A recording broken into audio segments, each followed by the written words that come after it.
최근 공개된 백악관 팩트시트 한 장이 워싱턴 전체를 뒤흔들고 있습니다. 사실 확인서가 공개된 지 불과 몇 시간 만에 내부 보고망은 즉시 비상체제에 돌입했죠. 그 이유는 단 하나.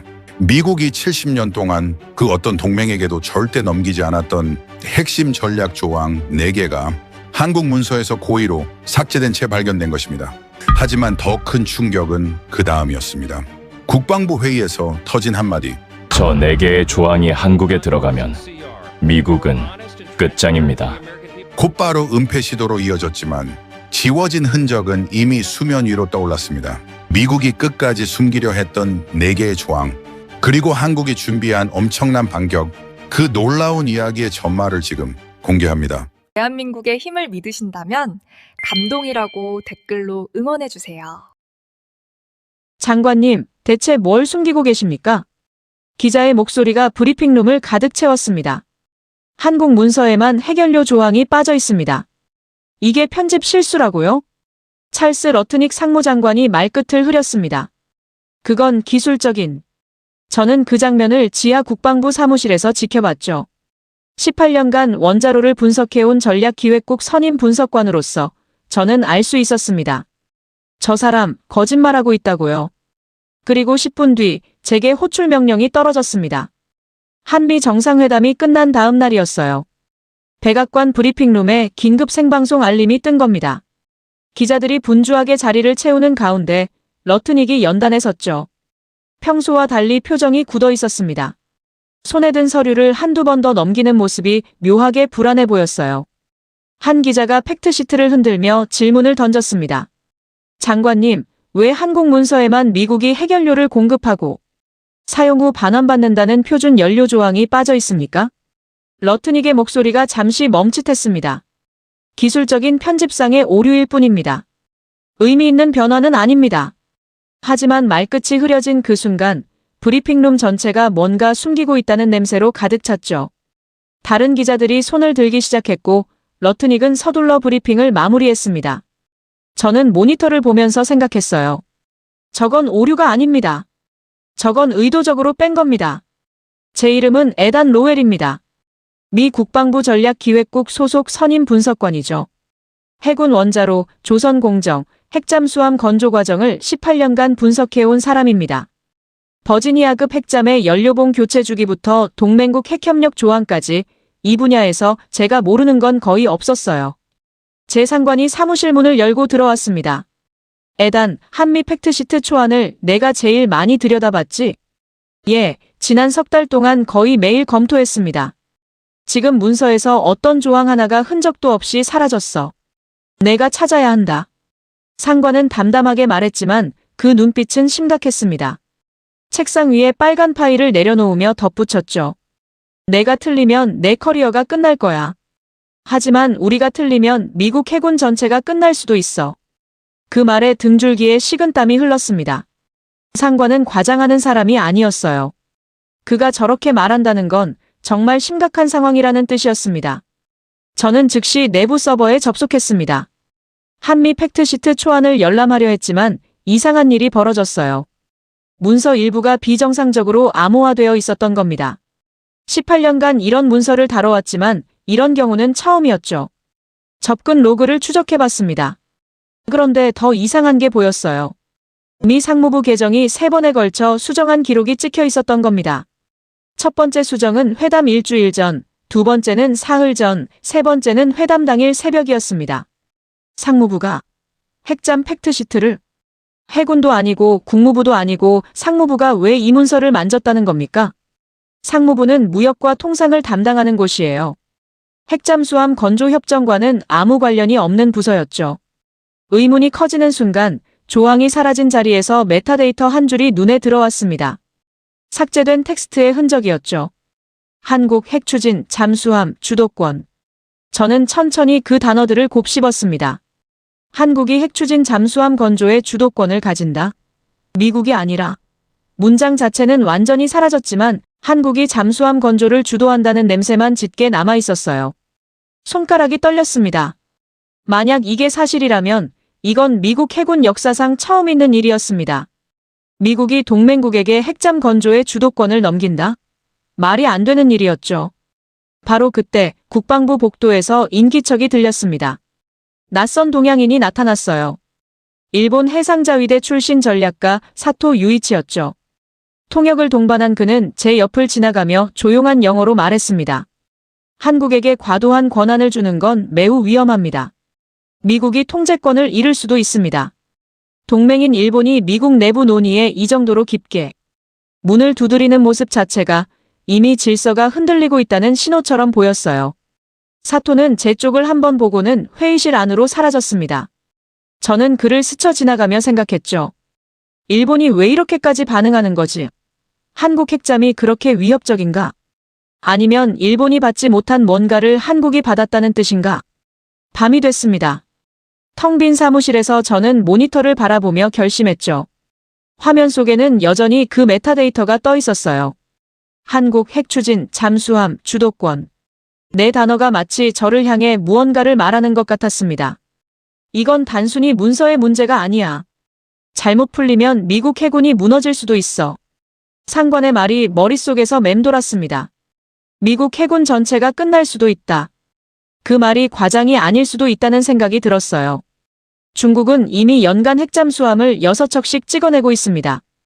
반면 미국은 부품 공급 문제로 연 한 척 남짓밖에 만들지 못하고 있죠. 이 격차는 점점 벌어지고 있었습니다. 누군가는 끝까지 봐야 해. 그게 나인가? 저는 한국행 비행기 티켓을 결제했습니다. 울산, 대한민국 최대 조선소가 있는 그곳으로 가야 했어요. 사라진 문장의 진실은 아마도 그곳에 있을 테니까요. 가방을 챙기면서 문득 생각했습니다. 18년 동안 미국 해군의 우월함을 당연하게 여기며 살아왔어요. 우리가 세계 최강이고 우리가 기술을 주고 우리가 질서를 만든다고 믿었죠. 그런데 지금 그 믿음에 균열이 생기고 있었습니다. 한국이 주도권을 가진다? 미국이 아니라. 화면을 끄기 전 그 메타데이터를 마지막으로 한 번 더 바라봤습니다. 등줄기를 타고 흐르는 불안감을 애써 무시하며 저는 사무실 불을 껐습니다. 내일 울산에서 무엇을 보게 될지 알 수 없었습니다. 하지만 한 가지는 확실했어요. 이 이야기는 이제 막 시작된 겁니다. 울산 조선소 회의실에 들어서는 순간 저는 알 수 있었습니다. 이곳 사람들은 저를 반기지 않는다는 걸요. 산업부 전략산업기획관이자 현장 총괄인 박도현이 저를 맞았습니다. 50대 초반으로 보이는 그는 회색 양복 차림이었지만 눈빛만큼은 현장 기술자처럼 날카로웠어요. 악수는 형식적이었고 그의 첫마디는 더욱 직설적이었죠. 미국이 왜 그렇게 급하게 문서를 수정했는지 알고 오셨습니까? 저는 잠시 말문이 막혔습니다. 질문이 너무 직접적이었거든요. 보통 이런 자리에서는 형식적인 인사말부터 시작하는 게 관례인데 박도현은 그런 예의 따위는 건너뛴 겁니다. 우린 문서 조작 같은 거 안 합니다. 제 목소리가 생각보다 방어적으로 나왔어요. 그렇다면 누군가가 당신에게 거짓말을 한 거겠죠. 박도현의 목소리는 차분했지만 그 안에 담긴 확신이 저를 불편하게 만들었습니다. 그는 제 눈을 똑바로 바라보고 있었죠. 짧은 대화였지만 서로를 전혀 믿지 않는 분위기가 분명했어요. 마치 첫 수를 두기도 전에 이미 전쟁이 시작된 것 같았습니다. 회의실 창문 너머로 거대한 조선소가 보였습니다. 몇십 개의 크레인이 동시에 움직이고 있었고 불꽃이 사방에서 튀어올랐죠. 미국 필라델피아 조선소와는 규모부터 달랐습니다. 저곳에선 크레인 서너 개가 고작인데 여기선 수십 개가 동시에 작동하고 있었어요. 현장을 보여드리겠습니다. 박도현이 앞장섰고 저는 그를 따라 야드로 향했습니다. 헬멧을 쓰고 안전조끼를 입는 동안 박도현은 말없이 저를 지켜봤어요. 마치 제 반응을 하나하나 평가하는 것처럼요. 거대한 도크 안으로 들어서는 순간 제 발걸음이 멈췄습니다. 미국 버지니아급 잠수함 공정에서는 아직도 20세기식 직렬 방식이 주류입니다. 한 공정이 완전히 끝나야 다음 단계로 넘어가는 방식이죠. 앞팀이 작업을 마칠 때까지 뒷팀은 그저 기다려야 했어요. 비효율의 극치였지만 우린 그걸 전통이라고 불렀습니다. 그런데 울산에서는 완전히 다른 세계가 펼쳐지고 있었습니다. 선체가 수십 개 모듈로 나뉘어 동시다발적으로 조립되고 있었어요. 마치 거대한 레고 블록을 맞추는 것처럼 각 블록이 독립적으로 제작되다가 마지막에 하나로 합쳐지는 방식이었죠. 자동 용접 비율이 얼마나 됩니까? 제가 물었습니다. 목소리가 약간 떨리는 걸 느꼈어요. 현재 70에서 80% 수준입니다. 핵심 구조물은 여전히 사람 손을 거치지만 반복적인 용접은 대부분 자동화했습니다. 박도현이 담담하게 대답했죠. 저는 한동안 아무 말도 할 수 없었습니다. 미국은 잠수함이라는 이유로 여전히 30%대에 머물러 있거든요. 용접 하나하나를 사람이 직접 확인해야 한다는 구시대적 발상에 갇혀 있었던 겁니다. 우린 그걸 장인정신이라고 불렀지만 지금 보니 그건 변명에 불과했어요. 우리는 18개월이 걸리는 공정을 여긴 6개월에 끝낼 수 있다고. 제 목소리가 나도 모르게 커졌습니다. 정확히는 6개월에서 8개월입니다. 물론 함급에 따라 다르지만요. 박도연은 감정 없는 목소리로 대답했습니다. 그의 태도가 오히려 더 충격적이었어요. 마치 이게 당연한 일인 것처럼 말하고 있었거든요. 박도연은 말없이 다음 구역으로 저를 안내했습니다. 걸어가는 내내 제 머릿속은 복잡했어요. 속도만 빠른 게 아니었습니다. 정확도도 효율도 모든 게 우리보다 앞서 있었어요. 연구동으로 이동했습니다.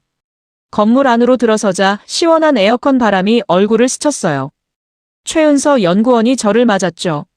30대 초반으로 보이는 그녀는 젊었지만 눈빛이 날카로웠습니다. 자신의 분야에 대한 확신이 가득한 사람의 눈이었어요. 자연대류 기반 냉각 테스트 장비입니다. 최은서가 거대한 실험 장치를 가리켰습니다. 스테인리스 스틸로 만들어진 그 장치는 높이가 3층 건물만큼 컸어요. 민간 원전에서 검증한 자연순환 냉각 기술을 군용으로 축소 적용한 겁니다. 전력 차단 상황에서도 원자로 온도를 유지할 수 있죠. 제 손에 쥔 노트에 힘이 들어갔습니다. 미국이 10년 넘게 풀지 못한 문제였거든요. 핵잠수함의 가장 큰 약점 중 하나가 바로 냉각 시스템이었습니다. 전력이 끊기면 원자로가 과열될 수 있고 그건 곧 재앙을 의미했죠.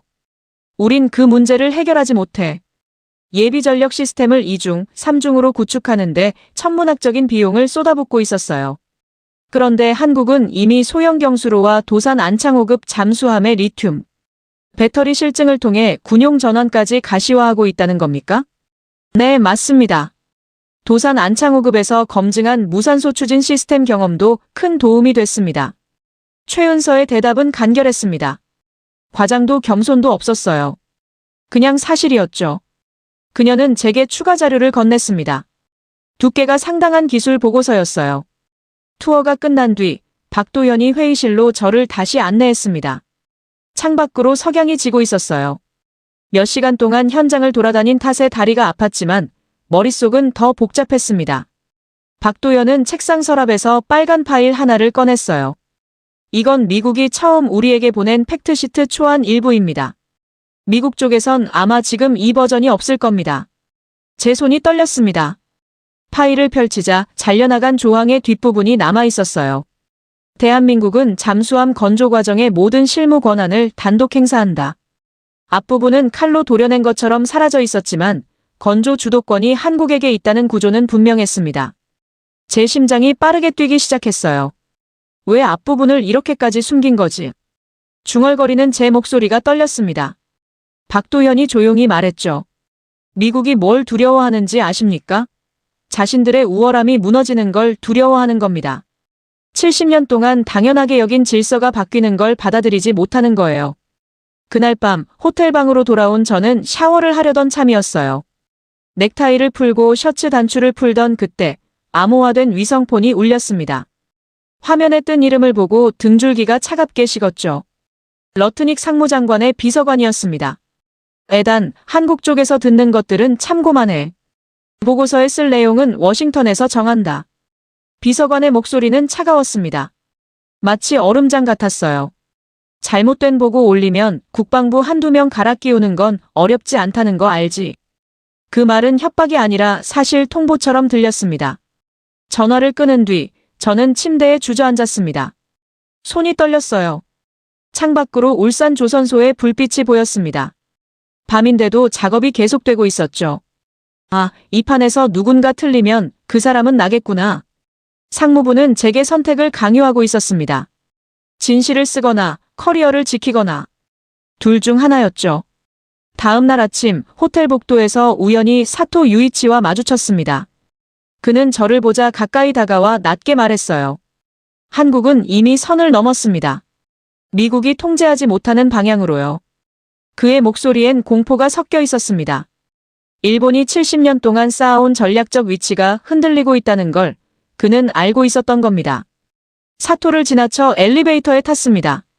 문이 닫히는 순간 거울에 비친 제 얼굴이 보였어요. 18년간 미국의 우월함을 당연하게 여기며 살아온 사람의 얼굴이었죠. 그런데 지금 그 얼굴에 균열이 생기고 있었습니다. 다음 날, 저는 실제 건조 현장 속으로 더 깊이 들어갔습니다. 박도현이 안내한 곳은 어제와는 다른 구역이었어요. 거대한 도크 안에서 선체가 40여 개 블록으로 쪼개져 동시에 조립되고 있었습니다. 각 블록마다 용접 로봇이 붙어 있었고 기술자들은 태블릿을 들고 실시간으로 작업 상황을 확인하고 있었죠. 미국 필라델피아 조선소에서 보던 풍경과는 완전히 달랐어요. 우리 쪽은 한 팀이 작업을 끝내야 다음 팀이 들어갈 수 있는 구조인데 여기선 모든 팀이 동시에 움직이고 있었습니다. 보이시죠? 저 블록들이 각각 독립적으로 제작되고 있습니다. 박도현이 설명했습니다.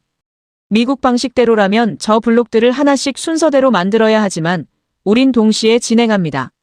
시간이 3분의 1로 줄어드는 거죠. 제 머릿속에서 계산이 돌아가기 시작했어요. 미국에서 18개월 걸리는 공정이 여기선 6개월이면 가능하다는 건 단순히 속도만 빠른 게 아니었습니다. 같은 기간에 미국이 잠수함 한 척을 만들 동안 한국은 세 척을 만들 수 있다는 뜻이었죠.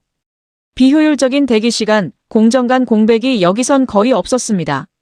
한 블록에서 용접이 진행되는 동안 옆 블록에서는 배관 작업이, 또 다른 블록에서는 전장 설비가 동시에 이루어지고 있었어요. 우린 아직도 전 단계가 완전히 끝나야 다음으로 넘어가는데. 제가 중얼거렸습니다. 그게 미국 방식의 한계입니다. 박도현이 단호하게 말했죠. 안전을 이유로 비효율을 정당화하고 있지만 실제로는 시스템을 바꿀 용기가 없는 겁니다. 그 말이 가슴에 꽂혔어요. 용기가 없다는 표현이 너무 정확했거든요. 최은서가 도면을 펼치며 한국형 핵잠 개념을 설명하기 시작했습니다. 5,000톤에서 6,500톤급으로 검토 중입니다. 70메가와트급 원자로를 탑재하고 90일 이상 작전 지속이 가능한 설계죠. 그녀의 손가락이 도면 위를 따라 움직였어요.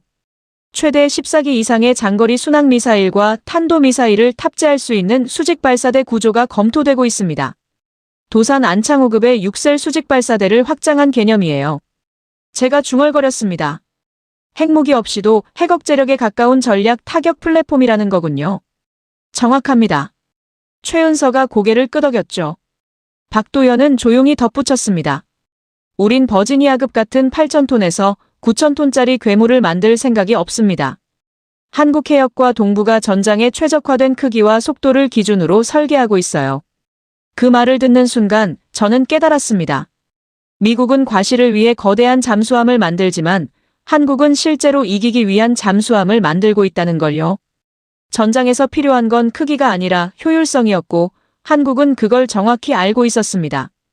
도면을 보면서 제 손이 떨렸어요. 이건 단순한 설계도가 아니었습니다. 30년을 준비해온 국가 전략의 결정체였죠. 속도, 정확도, 병렬화 세 가지를 동시에 잡았군요. 제가 말했습니다. 그게 한국 조선의 핵심입니다. 박도현이 대답했죠. 회의실을 나서며 박도현이 말했습니다. 에단, 우린 미국을 돕고 있는 게 아닙니다. 그의 목소리가 낮아졌어요. 이제 미국이 우리 기술 없이는 움직일 수 없게 된 겁니다. 미국 우월주의에 길들여져 있던 저는 그 말에 본능적으로 반발감을 느꼈습니다. 하지만 머릿속 데이터는 이미 그의 말을 지지하고 있었어요. 중국은 연간 핵잠수함을 4척에서 6척씩 찍어내고 있고 미국은 부품 공급 문제로 고작 한 척 남짓밖에 만들지 못하고 있었죠. 이 격차는 점점 벌어지고 있었습니다. 밤이 됐습니다. 호텔 방 창문에서 우연히 아래를 내려다봤어요. 조선소 야드가 환하게 빛나고 있었습니다. 새벽까지 이어지는 작업 속에서 한국 기술자들이 움직이고 있었죠. 창문을 열자 바람과 함께 목소리가 들려왔습니다. 야, 저기 용접 부분 다시 확인해봐. 미군이 타는 배니까 흠집 하나도 나오면 안 돼. 알았어. 2번 체크할게. 또 다른 목소리가 들렸어요. 우리 젊을 땐 미국이 그저 부러운 나라였는데 이제 우리가 미국 배를 대신 지어주네. 그러게. 세상 참 많이 변했지. 장난 섞인 말이었지만 저에게는 세계 질서가 뒤집히고 있다는 선언처럼 들렸습니다. 기술자들의 헬멧에는 작은 태극기 스티커와 함께 미 해군 깃발이 붙어 있었어요. 그들은 자신들이 만드는 게 미국 함정이라는 걸 자랑스러워하고 있었습니다. 저는 처음으로 한국을 숫자와 그래프가 아닌 사람과 세대의 변화로 느끼기 시작했어요. 이건 단순히 기술이 발전한 게 아니었습니다. 한 세대가 다음 세대로 넘어가면서 세상의 중심이 옮겨가고 있었던 겁니다. 창문을 닫고 침대에 앉았습니다. 노트북을 켜서 오늘 본 것들을 정리하기 시작했어요. 병렬 공정, 자동화율, 건조기간, 한국형 핵잠 설계 하나하나 적어 내려가는데 손이 멈췄습니다. 이걸 보고서에 그대로 쓰면 내 커리어는 끝이야. 러트닉 비서관의 말이 머릿속에 맴돌았어요. 하지만 쓰지 않으면 미국은 계속 뒤처질 거야. 저는 창밖을 다시 바라봤습니다. 밤인데도 야드는 환했어요. 한국 기술자들은 새벽까지 일하고 있었습니다.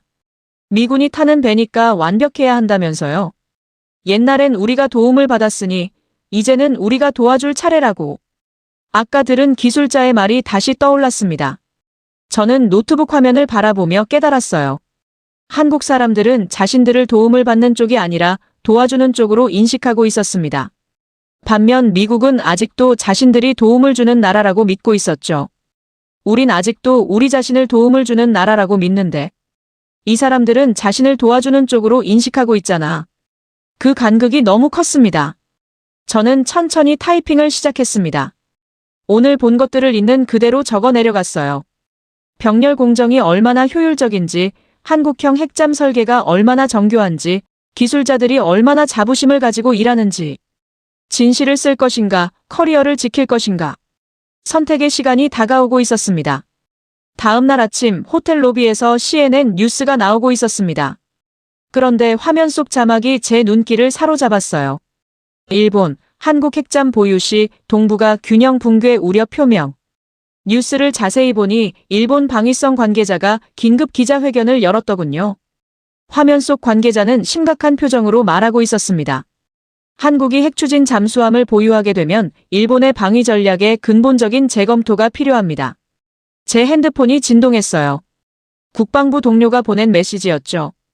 에단, 일본 쪽이 완전히 발작하고 있어. 사토가 정보를 흘린 것 같아. 저는 고개를 저었습니다. 사토 유이치가 움직인 거였어요. 그는 미국 내부에서 정보를 얻어 일본 언론에 흘렸고 이제 일본 전체가 들썩이고 있었습니다. 일본 NHK 뉴스로 화면이 바뀌었어요. 미 해군 함정의 한국 건조 가능성, 일본 안보의 치명타. 자막이 계속 흘러갔습니다. 한국이 미국 함정까지 건조하게 되면 한미 동맹의 축이 완전히 한국으로 옮겨간다는 분석이었죠. 일본이 70년 동안 누려온 특별한 지위가 무너진다는 공포가 화면 가득 번지고 있었습니다. 울산 조선소로 향하는 차 안에서 박도현에게 물었습니다. 일본 언론이 난리입니다. 이걸 예상하셨습니까? 예상했죠. 일본은 자신들이 미국의 유일한 핵심 동맹이라고 믿어왔으니까요. 박도현이 담담하게 대답했습니다. 그런데 한국이 핵잠을 갖게 되면 그 믿음이 깨지는 겁니다. 회의실에 도착하자 박도현이 새로운 파일을 꺼냈어요. 에단, 당신이 궁금해하던 게 뭔지 압니다. 상무부가 왜 그렇게 조항을 삭제하려 했는지 그 이유를 알려드리죠. 그가 파일을 펼쳤습니다. 미국 상무부 내부 메모였어요. 상무부가 삭제하려던 조항은 재처리 협력 조항입니다. 미국이 우리와 우라늄 농축과 사용 후 핵연료 재처리를 공동으로 하자고 했다가 막판에 뒤집으려 했죠. 제 심장이 빠르게 뛰기 시작했습니다. 재처리요? 일본도 받지 못한 권한 아닙니까? 맞습니다. 일본은 70년 동안 재처리 권한을 달라고 요청했지만 받지 못했어요. 그런데 한국은 이번에 그 권한을 받게 된 겁니다. 박도현의 말에 저는 한동안 아무 말도 할 수 없었습니다. 이제 일본의 공포가 이해됐어요. 자신들이 평생 받지 못한 권한을 한국이 받게 됐으니 패닉 상태에 빠질 수밖에 없었던 겁니다. 그때 최은서가 또 다른 문서를 가져왔습니다. 이건 미 해군 내부 브리핑 자료입니다. 어떻게 입수했는지는 묻지 마세요. 문서 제목을 보는 순간 제 손이 떨렸어요. 한국 조선소 활용 계획 2026년부터 2035년까지. 페이지를 넘기자 구체적인 내용이 나왔습니다. 지원함, 수리함, 일부 수상 전투함과 잠수함의 한국 내 건조 및 정비 계획이 상세하게 적혀 있었어요. 미 해군 지원 함정의 초기 물량은 한국 조선소에서 건조될 예정. 문서 속 문장이 제 눈에 들어왔습니다. 조항 2번이 사실이었군요. 미 해군 함정의 한국 내 건조 및 정비 허용. 제가 중얼거렸습니다. 버지니아급은 당장은 아니지만 향후 소형 원자로 기반 잠수함을 한국에서 건조할 가능성까지 열려 있습니다. 최은서가 덧붙였죠. 저는 의자에 깊게 몸을 기댔습니다. 이건 단순한 협력이 아니었어요. 미국 해군력의 일부를 한국에 의존하겠다는 선언이었습니다. 최은서는 또 다른 자료를 보여줬어요. 미국 컨설팅사가 작성한 극비 보고서입니다. 필라델피아 조선소에 한국식 병렬 공정을 도입하면 생산성이 최소 30%, 최대 45%까지 향상된다는 분석이에요. 한국 기술자 300명만 투입해도 잠수함 한 척 건조 기간을 8개월 단축할 수 있다고 나와 있습니다. 제 머릿속에서 퍼즐이 맞춰지기 시작했어요. 미국은 한국과 협력하면 좋겠다고 생각한 게 아니라 협력하지 않으면 버틸 수 없게 된 상황이었군요. 정확합니다. 박도현이 고개를 끄덕였습니다. 그때 제 핸드폰에 메시지가 왔어요. 국방부 동료였습니다. 에단, 내 이름이 상무부 내부 리스트에 올라갔어. 한국에 과도하게 영향받을 위험 인물로 찍혔다고. 손에 든 핸드폰이 무겁게 느껴졌습니다. 이제 저는 단순 분석관이 아니라 정치적으로 제거할 수 있는 카드가 되어 있었어요. 워싱턴에서는 더 큰 혼란이 벌어지고 있었습니다. 러트닉 상무장관이 한국 핵잠 승인 재검토 비공식 메모를 백악관과 국방부에 돌렸다는 소식이 들려왔어요. 그런데 백악관 국가안보회의와 국방부는 그런 공식 결정이나 합의를 한 적이 없다고 반발했죠. 미국 내부가 상무부, 국방부, 백악관 세 갈래로 찢어진 모습이 서서히 드러나고 있었습니다. 저녁이 됐습니다. 박도현이 현장 기술자들과의 저녁 자리를 마련했어요. 소주잔을 기울이던 한 중년 기술자가 말했습니다. 정치는 왔다 갔다 해도 동맹은 지켜야죠. 미군이 타는 배니까 우리가 책임지는 겁니다. 그 말을 듣는 순간 묘한 감정이 밀려왔어요. 워싱턴에서는 정치적 이해관계로 서로 싸우고 있는데 여기 울산에서는 동맹의 본질을 말하고 있었습니다. 에단 씨, 미국이 걱정되십니까? 젊은 기술자가 물었어요. 솔직히 말씀드리면 네, 그렇습니다. 제가 대답했습니다. 그럼 우리가 더 열심히 일하면 되죠. 미국이 편하게 바다를 지킬 수 있도록요. 그의 말이 가슴을 찔렀습니다. 저는 점차 깨닫고 있었어요. 워싱턴에서는 권력 싸움이 벌어지고 있는데 울산에서는 동맹의 진짜 의미가 살아 숨쉬고 있었습니다. 호텔로 돌아오는 길, 차창 밖으로 조선소 불빛이 보였어요. 밤 10시가 넘었는데도 야드는 환했습니다. 저 사람들은 지금도 일하고 있군요. 제가 중얼거렸습니다. 우리나라 사람들은 뭐든 완벽하게 해냅니다. 민족 특성이에요. 운전기사가 대답했죠. 저는 창밖을 바라보며 생각했습니다. 누가 진짜 동맹국인지 이제 알 것 같았어요. 다음 날 아침 제 동료가 보내온 영상이 핸드폰 화면을 가득 채웠습니다. 미국 국방부 지하회의실, 슬라이드 첫 장의 붉은 글씨가 제 눈을 때렸어요. 한국은 더 이상 미국이 통제할 수 있는 단계가 아니다. 다음 장면으로 넘어가자 현무5 초장거리 탄도미사일 사진이 나타났습니다. 20조 원 규모의 한국형 핵잠 예산 명세서, 두산 에너빌리티와 한화오션의 소형 원자로와 잠수함 통합기술 로드맵까지. 화면을 볼수록 손에 힘이 들어갔어요. 마지막 슬라이드에는 이렇게 적혀 있었습니다. 대한민국의 독자 핵 추진 능력 확보, 이제 막을 수 없다. 영상을 끄는 순간 누군가 제 어깨를 두드렸습니다. 최은서였어요. 에단, 이리 좀 오세요. 보여드릴 게 있습니다. 그녀의 목소리가 평소보다 낮았습니다. 연구동 깊숙한 곳, 출입 통제 구역으로 들어갔어요. 최은서가 컴퓨터 화면을 켰습니다. 재처리 기술입니다. 화면에는 복잡한 도표와 수치들이 가득했어요. 이미 민간 원자로에서 검증한 걸 군용에 맞게 축소 적용할 수 있는 수준까지 왔습니다. 미국이 연료를 주지 않아도 우리 스스로 설계하고 관리할 수 있어요. 제 입이 바짝 말랐습니다. 이건 단순 잠수함이 아니라 해결료 사이클의 일부 독립 아닙니까? 그렇게 볼 수도 있죠. 최은서의 대답은 너무 담담했습니다. 최 연구원, 이게 얼마나 큰 일인지 아십니까? 일본이 70년 동안 달라고 했던 기술이에요. 제 목소리가 커졌습니다. 알아요. 그래서 조용히 진행하는 겁니다. 최은서가 화면을 끄며 말했죠. 바로 그때 박도현이 급하게 문을 열고 들어왔습니다. 손에 빨간 파일을 들고 있었어요. 에단, 지금 당장 이거 봐야 합니다. 그의 얼굴에 땀이 맺혀 있었습니다.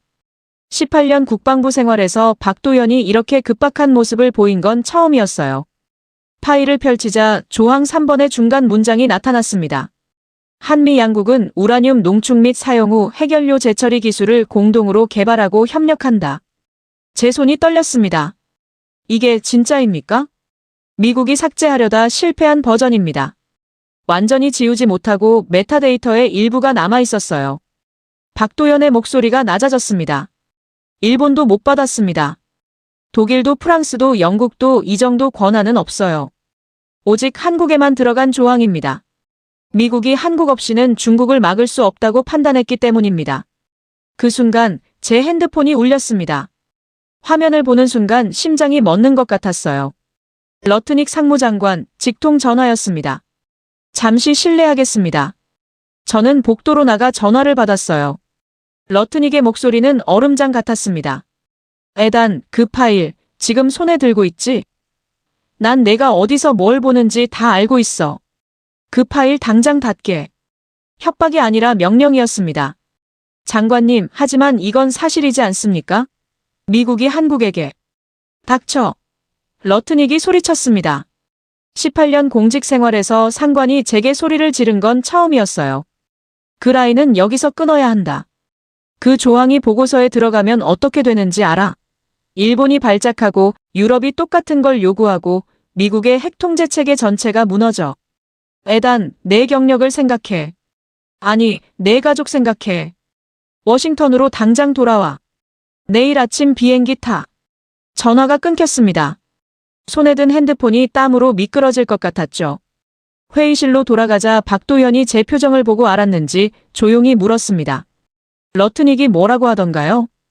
이 내용 절대 보고서에 쓰지 말라고 합니다. 아니 있으면 제 인생이 끝난다고 했습니다. 박도현이 한숨을 쉬었습니다. 예상했던 일입니다. 미국은 진실보다 체면이 중요하니까요. 그때 제 핸드폰에 문자가 쏟아지기 시작했어요. 국방부 동료들이었습니다. 에단, 너 지금 상무부 블랙리스트 올랐어. 파견 위험 인물로 찍혔다는 소문 돌아. 일본 쪽에서도 내 이름 거론하고 있대. 조심해. 손이 떨렸습니다. 진실에 가까워질수록 제 입지는 무너지고 있었어요. 저녁 무렵 박도현이 저를 조선소 옆 작은 휴게실로 데려갔습니다. 60대 기술자 한 명이 커피를 마시고 있었어요. 김석환 엔지니어를 소개합니다. 우리 팀에서 가장 오래 일해준 분이죠. 김석환이 일어나 인사했습니다. 안녕하세요. 미국에서 오셨다면서요? 네, 국방부에서 일합니다. 요즘 미국 정치 때문에 힘드시죠? 뉴스 봤어요. 일본도 난리고 미국 내부도 싸운다던데요. 김석환이 커피 한 잔을 제게 건네며 말했습니다. 솔직히 이해가 안 갑니다. 우리가 미국 도우려는 건데 왜 싸워야 하는 건지. 도와준다는 게 체면을 구기는 일이라고 생각하는 사람들이 있습니다. 제가 쓴웃음을 지으며 대답했어요. 김석환이 진지한 표정으로 말했습니다. 우린 옛날에 미국한테 도움 엄청 받았잖아요. 625 전쟁 때 미군 아니었으면 우리 다 죽었을 거예요. 경제 발전할 때도 기술 많이 배웠고요. 그가 창밖을 바라봤습니다. 이제는 우리가 도울 차례라고 생각해요. 미국이 힘들면 우리가 돕는 거죠. 그게 동맹 아닙니까? 누가 위에 있고 아래 있고 그런 거 중요해요?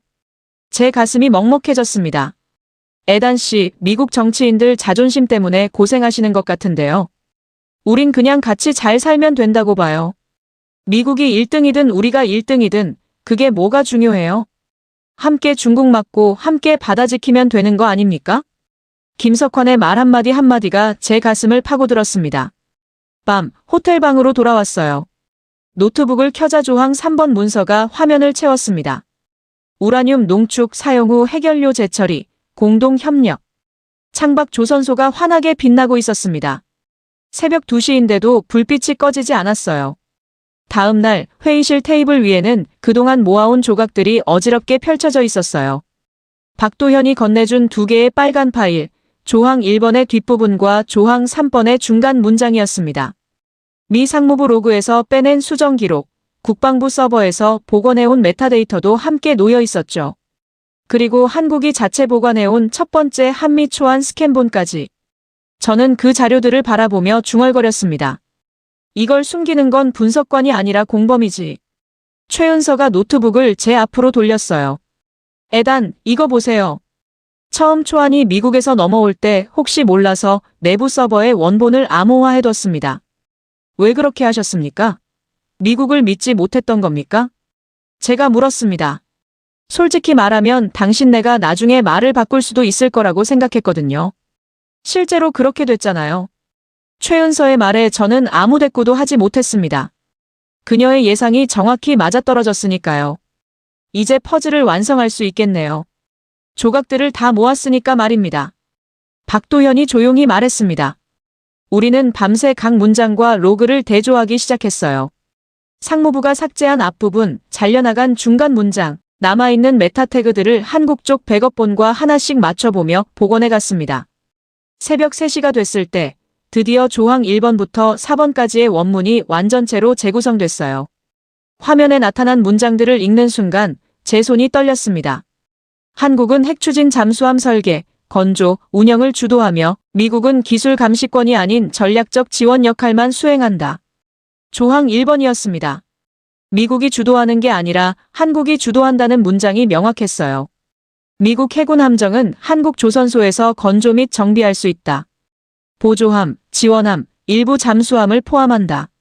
조항 2번 미 해군 함정의 한국 건조가 확정된 순간이었습니다. 한국과 미국은 우라늄 농축 및 사용 후 핵연료 재처리 기술을 공동으로 개발하며 한국의 원전과 소형 원자로 인프라를 우선 활용한다. 조항 3번, 일본이 70년 동안 받지 못한 권한이 한국에게 주어진 결정적 증거였죠. 핵잠수함용 연료의 공급, 관리, 반환 구조는 대한민국의 재량에 따른다. 조항 4번, 표준적인 미국 공급, 동맹국 반환 조항이 완전히 삭제된 버전이었습니다. 문서 상단에는 주황색으로 표시된 프로젝트 이름이 있었어요. 한국주도 이니셔티브, 전략 개혁 패키지. 그 문구를 보는 순간 제 가슴 깊은 곳에서 뭔가 올라오는 걸 느꼈습니다. 이건 조항 몇 줄이 아니라 미국이 한국을 전략 축으로 올려놓는 설계도 자체였네요. 단순한 협력 문서가 아니었어요. 박도현이 물었습니다. 이제 어떻게 하시겠습니까? 이 문서를 어떻게 처리할 겁니까? 저는 화면을 바라보며 생각했어요.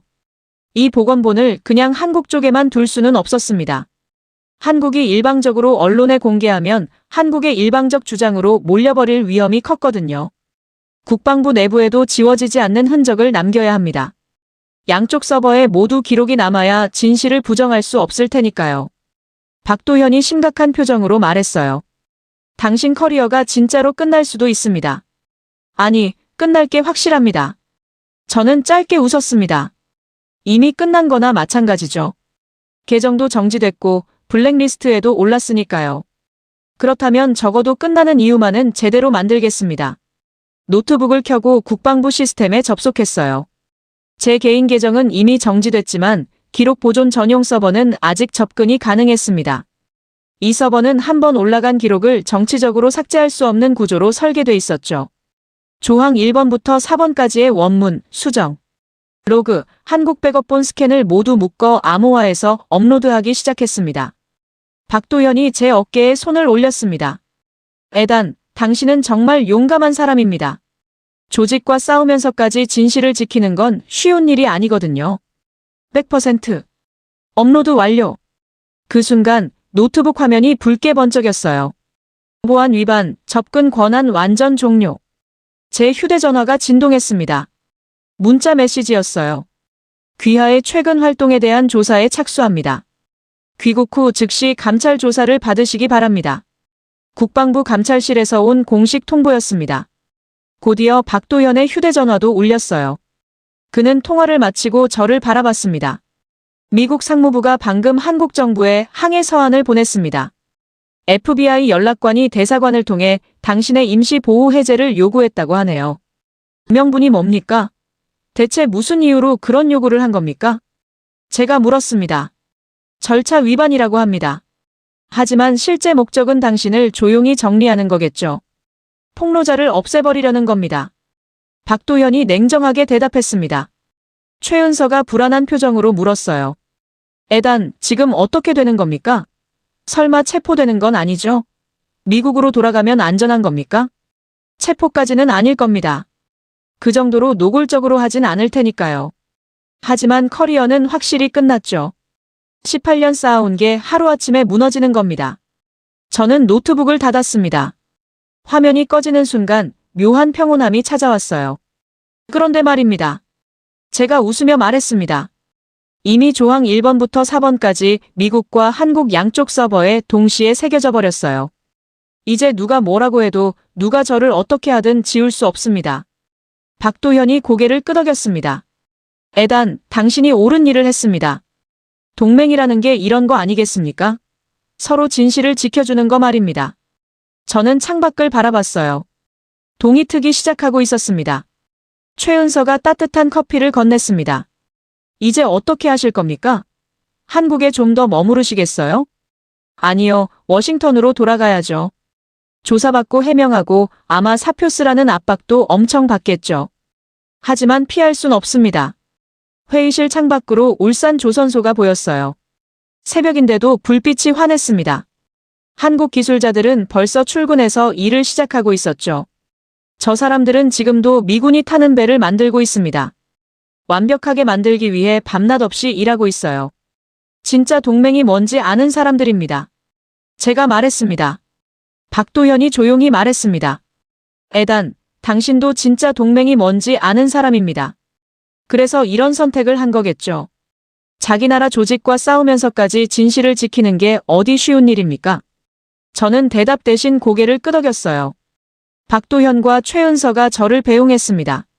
엘리베이터 앞에서 박도현이 악수를 청했어요. 에단, 당신은 우리에게 진짜 동맹이 뭔지 보여줬습니다. 진심으로 고맙습니다. 이 은혜는 잊지 않겠습니다. 제가 오히려 고맙죠. 진실을 지켜줘서, 그리고 믿어줘서요. 엘리베이터 문이 닫혔습니다. 내려가는 동안 저는 생각했어요. 커리어는 끝났지만 양심은 지켰습니다. 그걸로 충분했어요. 워싱턴 덜레스 공항에 도착했을 때 저를 맞이한 건 환영이 아니었습니다. 국방부 감찰실 요원 2명과 상무부 법무팀 직원이 게이트 앞에 서 있었어요. 검은 정장 차림의 그들은 제가 나타나자마자 다가왔습니다. 에단 로웰 씨죠? 저희와 함께 가시겠습니까? 몇 가지 여쭤볼 게 있습니다. 감찰실 요원이 정중하지만 단호하게 말했습니다. 다른 승객들이 저를 쳐다봤어요. 마치 범죄자를 대하는 것처럼요. 저는 고개를 끄덕이고 그들을 따라갔습니다. 공항 밖에는 검은색 세단이 기다리고 있었어요. 차에 타자 상무부 법무팀 직원이 옆자리에서 말했습니다. 에단, 솔직히 말하겠습니다. 당신이 올린 자료는 아직 비공개 상태예요. 그대로 묻혀두면 아무 일도 일어나지 않습니다. 그가 서류 가방에서 종이 한 장을 꺼냈어요. 그러니 조용히 사표 쓰고 다 잊어버리는 게 어떻겠습니까? 당신 가족 생각도 해야 하지 않겠어요? 부인과 딸이 있다고 들었는데 이 일로 그들까지 힘들게 만들 필요는 없잖습니까? 그의 회색 미소가 제게는 협박으로 느껴졌습니다. 제 가족 걱정은 제가 하겠습니다. 제가 차갑게 대답했습니다. 사흘 동안 저는 감찰실 조사를 받았어요. 왜 한국에서 그런 자료를 수집했는지, 누구의 허락을 받았는지, 왜 무단으로 서버에 업로드했는지 같은 질문이 계속 반복됐습니다. 사흘째 되는 날, 백악관 국가안보회의 국장 로버트 그린이 저를 따로 불렀습니다. 그는 러트닉과 달리 제 편을 들어주는 인물이었어요. 에단, 자네 고생이 많았네. 자네에게 보여줄 게 있어. 그가 두툼한 오래된 보고서 한 권을 책상 위에 올려놨습니다. 표지는 낡았고 모서리가 헤어져 있었어요. 표지에는 이렇게 적혀 있었습니다. 1998년 대우중공업 옥포조선소 방문 보고 도널드 트럼프. 이게 뭡니까? 트럼프가 27년 전에 한국 조선소를 방문했다고요? 제가 놀라서 물었습니다. 그렇다네. 읽어보게. 자네가 그동안 찾던 답이 모두 거기 있어. 왜 미국이 한국에게 그렇게까지 양보했는지 말일세. 로버트가 조용히 말했습니다. 페이지를 넘기자 트럼프의 손글씨 메모가 눈에 들어왔습니다. 푸른 볼펜으로 휘갈겨 쓴 글씨였어요. 한국 조선은 결국 미국을 추월할 것이다. 옥포 조선소 규모를 보고 확신했다. 이 흐름을 막을 수 없다면 언젠가는 미국 해군이 이 나라의 생산 능력에 기대야 할 것이다. 제 손이 떨렸어요. 30년 가까이 된 메모였지만 마치 어제 쓴 것처럼 생생했습니다. 보고서 중간에는 옥포 조선소 사진들이 붙어 있었어요. 거대한 크레인, 동시에 건조되는 여러 척의 배들, 질서정연하게 움직이는 한국 기술자들. 트럼프는 각 사진마다 메모를 남겼습니다. 미국보다 빠르다, 더 효율적이다, 미래는 여기 있다. 보고서 후반부에는 트럼프가 나중에 대통령이 된 뒤 추가한 메모가 붙어 있었습니다. 한미 원자력 협정과 조선, 원전, 잠수함 체계 전체를 패키지로 재구성해야 한다. 개별 협상이 아니라 통합 전략으로 접근해야 한다. 그리고 마지막 줄이 압권이었어요. 한국을 통제하는 데 실패했다면 그 다음 최선은 한국을 공식 파트너로 인정하는 것이다. 통제 대신 의존. 그게 현실이다. 저는 이 순간 모든 걸 이해했습니다. 연료 조항 삭제, 재처리 협력 허용, 미 해군 함정의 한국 건조 허용. 이 모든 건 충동적 실수도 관료의 시행착오도 아니었어요. 30년 전부터 한국 조선과 원전 기술을 지켜보던 트럼프가 어차피 못 막을 바엔 정면으로 엮어서 미국 편으로 만들자는 판단으로 사실상 항복이자 편입 선언을 한 것이었습니다. 이게 진짜였군요. 미국이 일부러 한국에게 권한을 넘긴 거였어요. 30년을 준비한 항복이었던 겁니다. 제가 중얼거렸습니다. 그렇다네. 러트닉이 그걸 숨기려 했던 거지.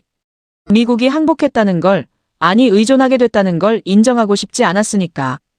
체면이 구겨지는 거였으니까 말일세. 로버트가 한숨을 쉬었습니다. 하지만 에단, 자네 덕분에 이제 더 이상 숨길 수 없게 됐네. 그런데 제 보건 보고서를 완전히 묻히기에는 너무 늦어버렸습니다.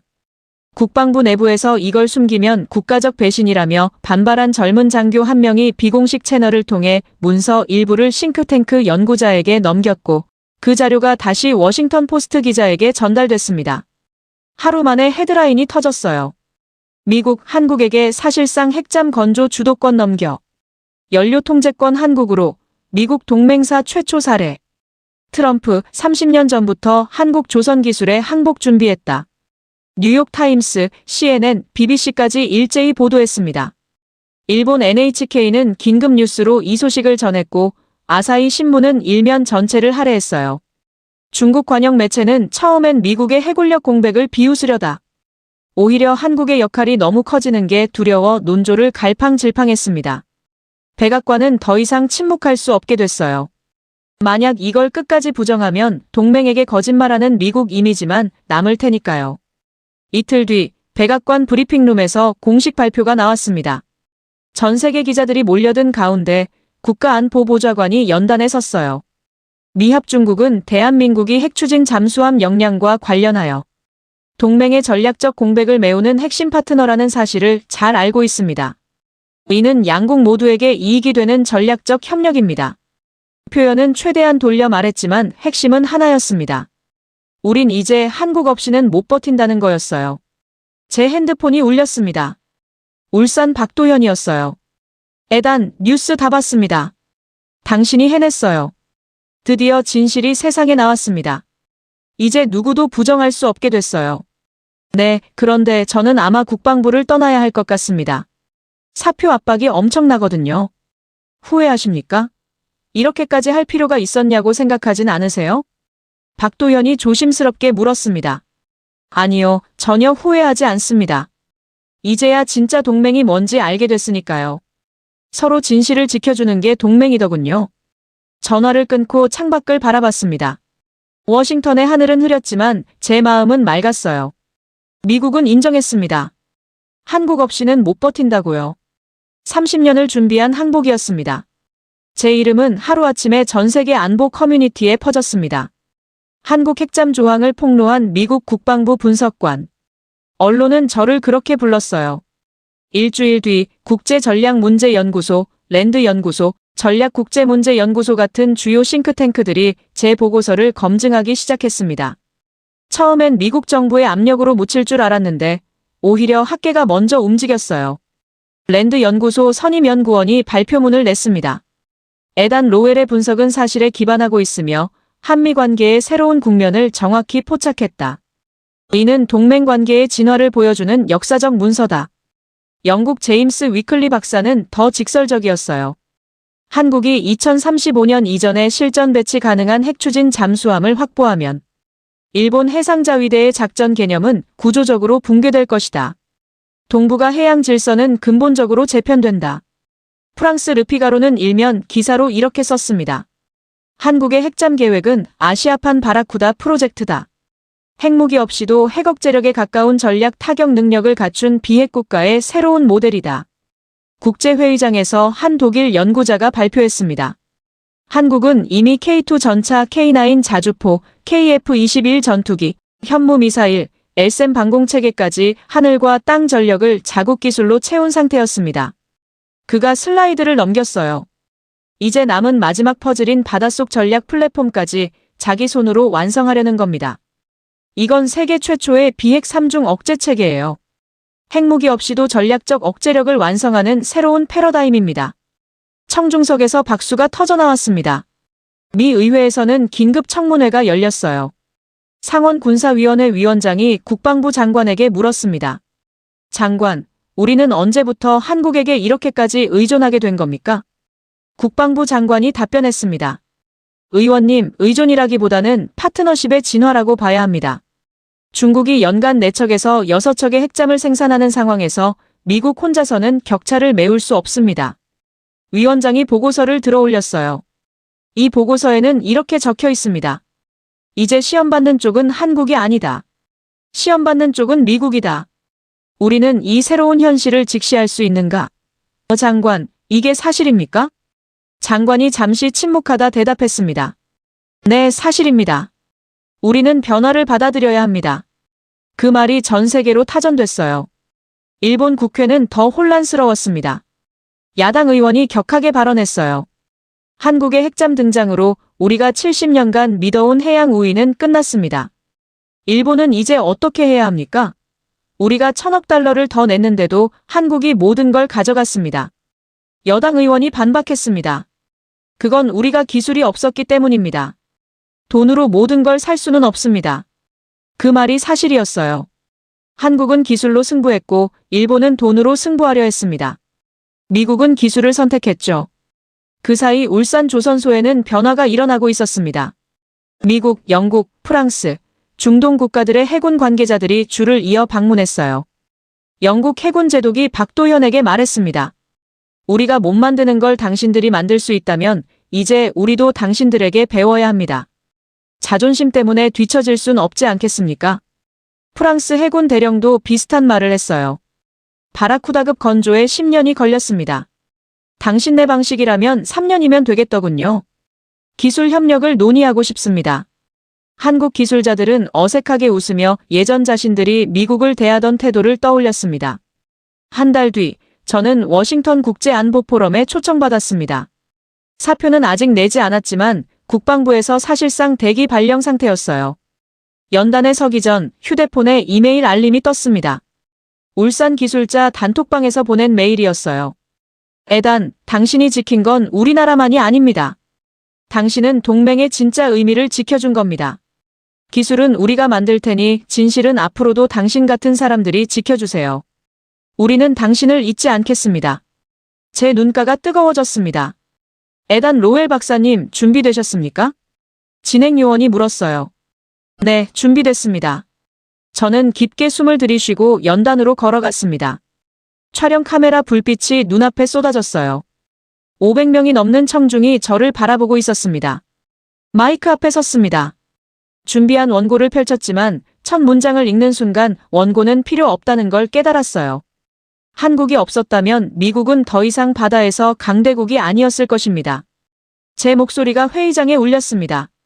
그리고 그 사실을 가장 먼저 받아들여야 할 나라는 바로 미국입니다.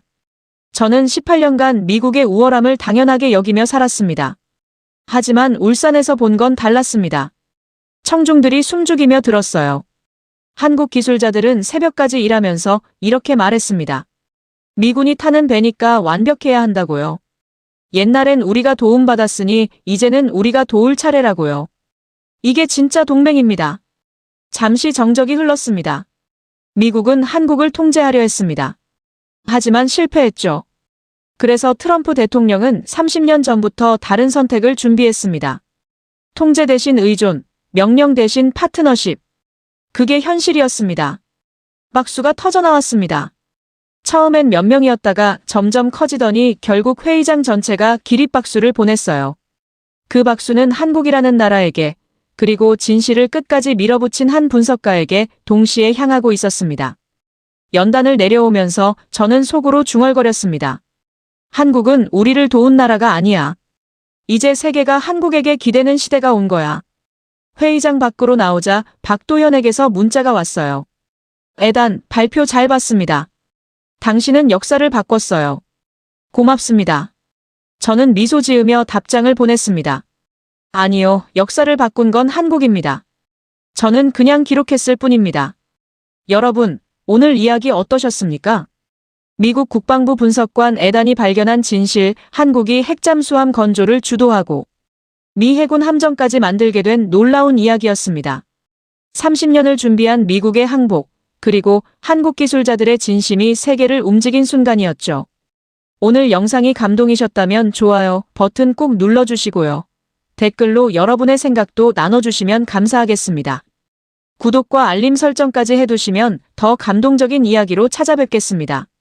대한민국의 자랑스러운 이야기, 앞으로도 계속 전해드리겠습니다. 감동방송TV였습니다.